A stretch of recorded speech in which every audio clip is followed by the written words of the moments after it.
Alrighty, so week 4 of the MLS season is in the books, and it's hard to believe that we are actually now 4 weeks into the MLS season and almost a month into the brand new season. I mean, it felt like it was yesterday that the MLS season have just begun, but this is also kind of around the time where we're starting to get a good idea of who is actually for real and who probably is in for a long season. In fact, in just a couple of days, I am going to do my first emotion index of the 2022 MLS regular season because, we are heading to the international break. And even though we do have 2 games that's going to be happening next week, we're not going to have a full slate of MLS action returning until early April.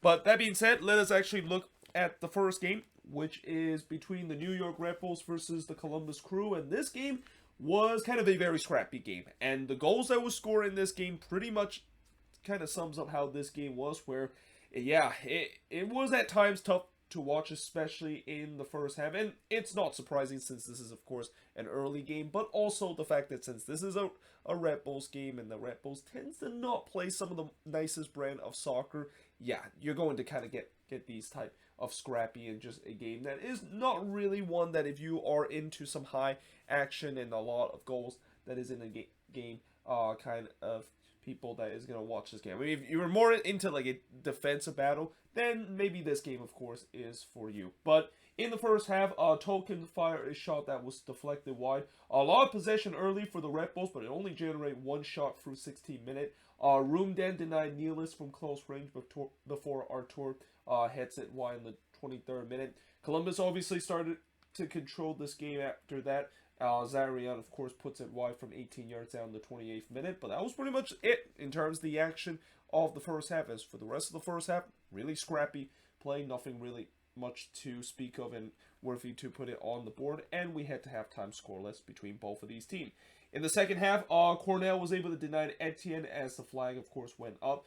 Token then blasted high on the back post. And again, a very disjointed second half. Like what we saw in the first, especially in the final third for both teams. Like both teams was really struggling to try to connect some passes in the final third. Though there was a huge opportunity in the 65th minute when Zardes should have scored the opening goal for the Crew as he missed an absolute sitter from close range. And for this past week, Columbus have said that they are not opening to try to trade Jersey Zardes to another team.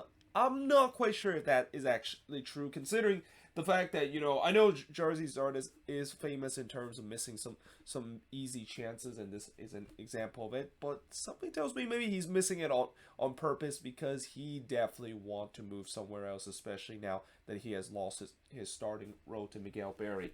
But in the 70th minute, Zarian hits one straight to Cornell. Columbus was pressing for, not the equalizer, I'm sorry, but actually for the opening goal of this game. I was actually watching this one and I was thinking about like an equalizer because there was a goal in the first half. But yeah, Columbus was pressing for the go-ahead goal. Zardes tried to toe poked it in, but he missed that one wide before Cornell had to deny Etienne, and he actually got a second chance on the rebound, but unfortunately he puts that one wide.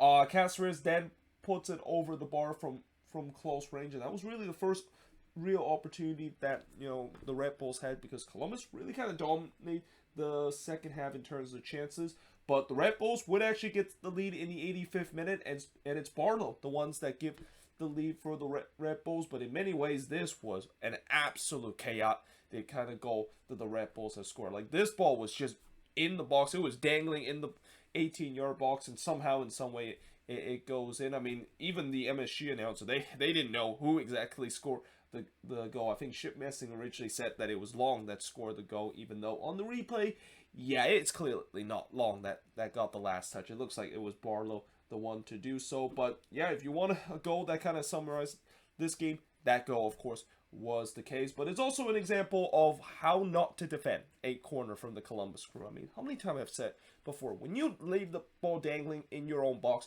you're basically asked to score on. And with the way that the Crew did not clear that ball away, the Red Bulls, they just, all they need to do is maybe try a third or fourth effort to put it in. And it seemed like, I don't know how many effort it took them to finally put it in, but somehow in that chaos, they was able to put it in to give them a 1-0 lead.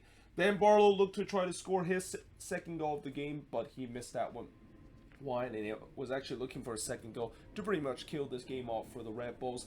But then in the second minute of stoppage time, huge concern for Columbus Crew fan when they saw Lucas Zarian had to help out with a knee injury. And apparently it looks like it's a non-contact knee injury. And whenever it's a non-contact knee injury, oh boy, I mean, I think Crew fans are really hoping for the best, because usually, I mean, I don't want to say that the A word, but you know that is something that looks kind of serious, and that, you know, if they do lose Zarian, that is a huge piece that this Columbus Crew team will lose for this season. But nevertheless, the Crew did able to get themselves an equalizer, and it happened literally at the last kick of the game when Nagby was able to score to tie the game up at 1 apiece. And again, it was another scrappy goal. I mean, Cornell looked like he got it, and then it kind of bounced off of one of the Crew player before Nagby basically slots it home. And yeah, and then in the end, in a very kind of scrappy game, in a game that had some chaotic moments, it ends in a 1-1 draw between both of these teams. And the shots in this one, 11 shots compared to 9 that Columbus had. 4 shots on goal compared to 2 that Columbus had.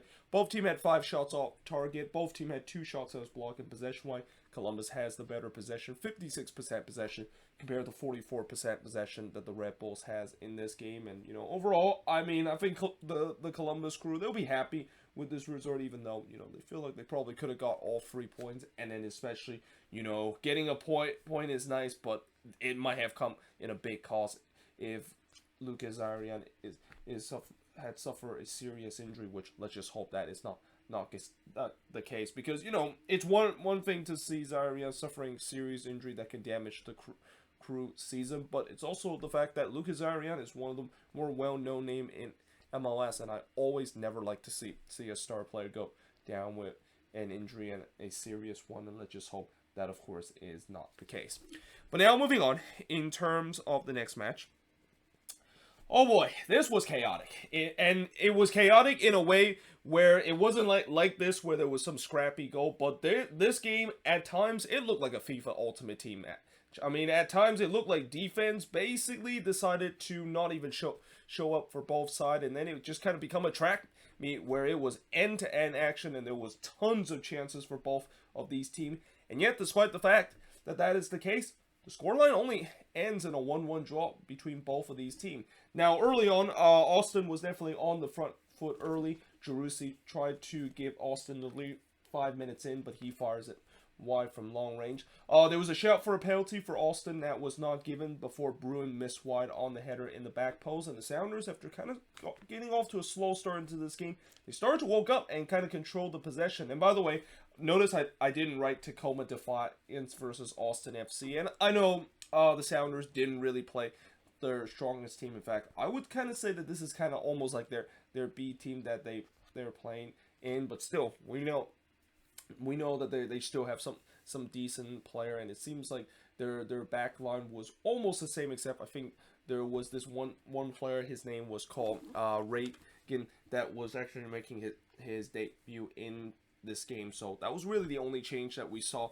in this one in terms of the back line. But yeah, as I said, the Sounders started to woke up and control possession. Bruin had a shot that was deflected wide after just a WTF turnover from Austin. I mean, this has been an issue for this team. Even when they were winning, this defense is still not up to par, and that, you know, there were times where they definitely give bad turnover that almost lead to the opening goal for the Sounders. Stuver then had to deny Rusnak, and on the follow-up, Bruin basically skies it over the bar. I mean, Rusnak continues to struggle with the Seattle Sounders, and I think that kind of moment just kind of sums up the way that he's just not confident whatsoever. I mean, if this was Albert Rusnak still with RSL with all the confidence, he would have buried that one to give his team the lead. But because of the fact that he has struggled in his early days with the Seattle Sounders, you know, you can see his strike wasn't confident, and it was a relatively easy save that Stuver was able to make. GT then with a shot that goes straight to Cleveland before he basically did the same thing, and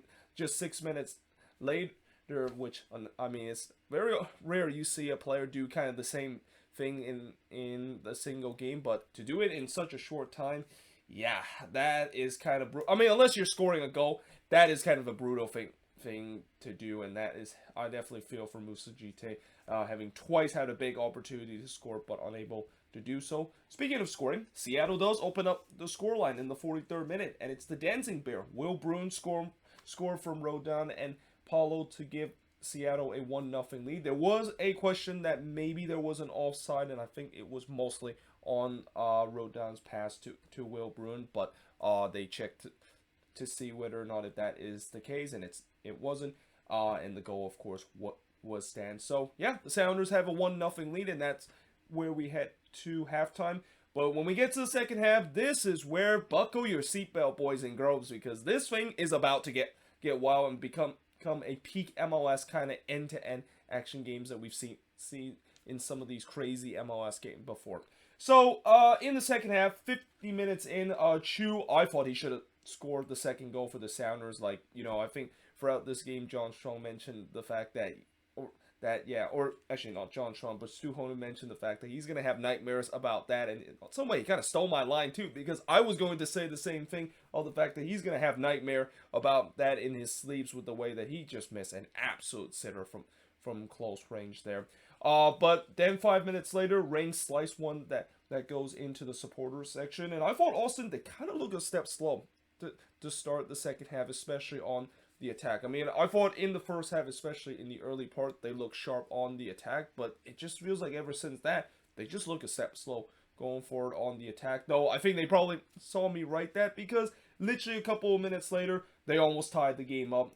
Ring struck the post, and then on the follow-up, Urruti was trying to do a little acrobatic kind of half scissor kick kind of volley in, but that one miss high. But there was no doubt that Austin was starting to press for the equalizer, and I also thought that the Sounders had no answer in terms of the long throw-in into the box. That last chance that I mentioned, it all came from a long throw-in that Lima basically puts into the box. And then in the 67th minute, Cleveland absolutely robbed Gabriel Ellison and basically tipped that one onto the post. Unsurprisingly, that also came from a long throw-in into the box. And there was no doubt that at that point, the crowd at Q2 Stadium, they were sensing that this Austin team is going to get the equalizer, because that crowd really started to get behind the team and trying to will Los Verdes a goal. And little do we know that it worked, because in the 70th minute, Fagundes finally scored the goal for Austin and finally got the goal that Los Verdes was looking for, and the game was all tied up at 1 apiece up to that point. It could have been 2-1 very quickly, because Ring once again struck the post from 17 yards out, but there was no doubt the momentum was all with Austin, or so we thought, because in the 73rd minute, after Cleveland was able to deny Dominguez, Rowe struck the post on a long-range effort in the 74th minute, and I even wrote, defending seems to be an option.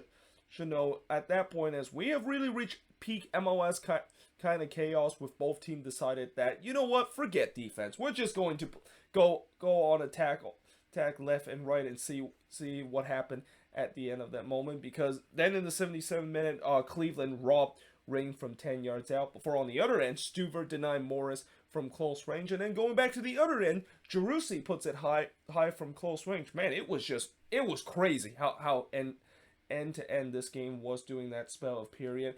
But just 2 minutes later, Jerussi puts one straight to Cleveland before he had another opportunity to give Austin the lead, but he blasts that one high into the stands in the first minute of stoppage time.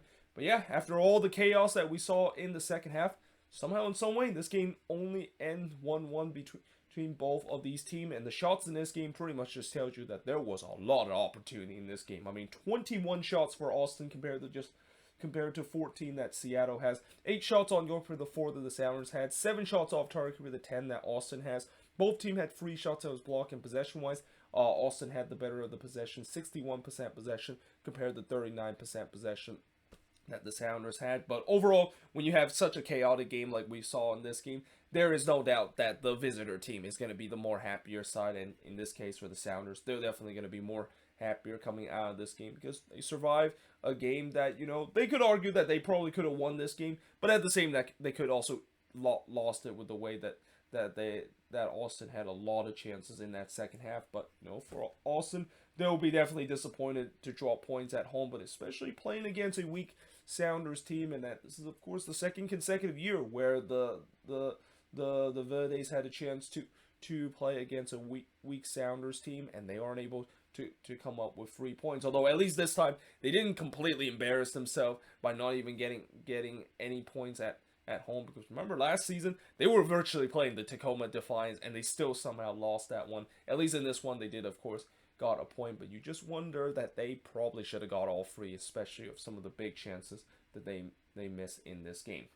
But that being said, moving on, in terms of the last match of week number 4 is LAFC versus the Vancouver Whitecaps. So overall, the scoreline itself pretty much was straightforward, though, you know, early on, it definitely didn't look like it was going to be straightforward. It looked like maybe Vancouver is going to finally get their first win of the season and pull off another big upset, because early on, I thought they controlled possession early, which was kind of a surprise, because I thought LAFC was going to do so, and the Whitecaps were just going to maybe sit back and trying to go on the lethal counterattack, but they controlled the possession early, and they were rewarded by that by scoring the game's opening goal. And it's actually Tristan Blackman that scores the opening goal for not for LAFC, but for the Vancouver Whitecaps. I mean, he did play for LAFC last season, and I was going to say he scored, of course, against his former team, and as always, you know, when you score against your former team, you obviously are not going to celebrate, and I definitely respect Tristan Blackman doing that. I mean, his teammates was celebrating, but you can tell he was definitely tuning down the celebration, knowing the fact that he, of course, scored against his former team.